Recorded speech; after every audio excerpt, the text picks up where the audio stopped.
नहमदुहु व नुसल्ली अला रसूलिहिल करीम अम्मा बाद फ़अऊज़ु बिल्लाहि मिनश शैतानिर रजीम बिस्मिल्लाहिर रहमानिर रहीम वलहुन्ना मिस्लुल्लज़ी अलैहिन्ना बिल मअरूफ़ि वलिर्रिजालि अलैहिन्ना दरजा वल्लाहु अज़ीज़ुन हकीम सदक़ल्लाहुल अज़ीम।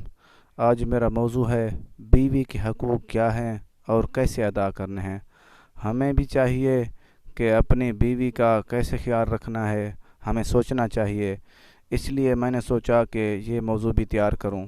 और ये आज मेरा मौजू यही है कि अल्लाह पाक इरशाद फरमाया सूरत बकरा आयत नंबर 228 का कुछ हिस्सा पारा नंबर 2। अल्लाह पाक इरशाद फरमाया और औरतों के लिए भी मर्दों पर शरीयत के मुताबिक ऐसे ही हक़ है जैसा इनका औरतों पर है, और मर्दों को इन पर फजीलत हासिल है, और अल्लाह ताला गालिब हिकमत वाला है।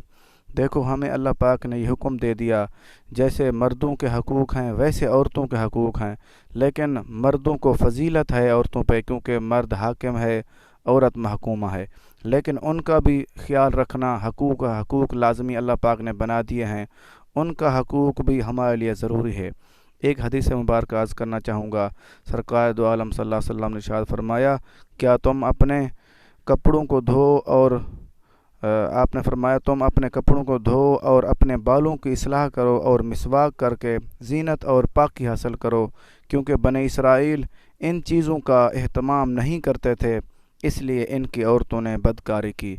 अल्लाह के नबी ने हमें ये पैगाम दे दिया कि अपने आप को, ये भी हक़ है औरत का, अपने आप को साफ़ सुथरा रखें, अपने कपड़े धुले हुए साफ़ सुथरे हों, अपने बालों की इस्लाह करें, कंघा करें, साफ़ सुथरा रखें और मिसवाक करें। ये ना हो आप उसके करीब जाएं तो उसको बदबू आए, ये भी उसका हक़ है, अपने आप को साफ़ सुथरा रखें। क्योंकि अल्लाह के नबी ने फरमाया बनी इसराइल कौम की जो औरतें थीं इसलिए उन्होंने बदकारी की, क्योंकि वो बनी इसराइल कौम के जो मर्द थे अपनी सफाई का ख्याल नहीं रखते थे। इसलिए हमें भी चाहिए कि हम अपने आप का ख्याल रखें, अपने का ख़ुद का, कि अपने आप को साफ़ सुथरा रखें। इससे ये ना हो कि हमारी औरत नफ़रत ना करे, उसको अच्छा लगे। और ये जामे सग़ीर सफ़ा नंबर 78 हदीस नंबर 1218। एक और हदीस मुबारक अर्ज़ करना चाहूँगा कि सरकार दो आलम सल्लल्लाहु अलैहि वसल्लम ने इरशाद फरमाया, तुम में सबसे बेहतर वो है जो अपनी बीवी के हक़ में बेहतर हो, और मैं अपनी बीवियों के हक़ में तुम सबसे बेहतर हूँ।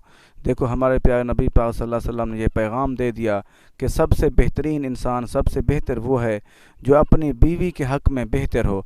अल्लाह के नबी ने फरमाया मैं तुम में सबसे बेहतरीन हूँ अपनी बीवियों के लिए। देखो, अल्लाह के नबी ने हमें यही पैगाम दे दिया, बेहतर इंसान वही है जो अपने बीवी के हक़ में बेहतर हो। काफ़ी लोग होते हैं अपने दोस्तों के साथ बेहतर होते हैं, काफ़ी लोग होते हैं अपने कारोबारी मामलात में लोगों के साथ बेहतर रवैया इख्तियार करते हैं, क्योंकि वो उससे दूर ना हो जाएं। जो हमारी घर की औरत है, हमारी बीवी है, उस पर भी हमारा हक़ है कि हम उसके साथ बेहतर रहें और प्यार मोहब्बत के साथ रहें, उसका ख्याल रखें हर हवाले से। एक और हदीस मुबारक अर्ज़ करना चाहूँगा कि सरकार दो आलम सल्लल्लाहु अलैहि वसल्लम ने इरशाद फरमाया, कोई मुसलमान मर्द शौहर किसी मुसलमान औरत यानी कि बीवी से नफ़रत ना करे। अगर इसकी एक आदत ना पसंद है तो दूसरी पसंद होगी। अल्लाह के नबी ने फरमाया काफ़ी दफ़ा ऐसे होता है, क्योंकि अगर बीवी की कोई बात ना पसंद हो, बुरी लगे, अच्छी नहीं लगती, उसकी कोई आदत तो होगी, उसको आप पसंद करके उसके साथ प्यार मोहब्बत के साथ ज़िंदगी गुजारें। ये मुस्लिम शरीफ की हदीस है, किताब उर रिदा हदीस नंबर 1।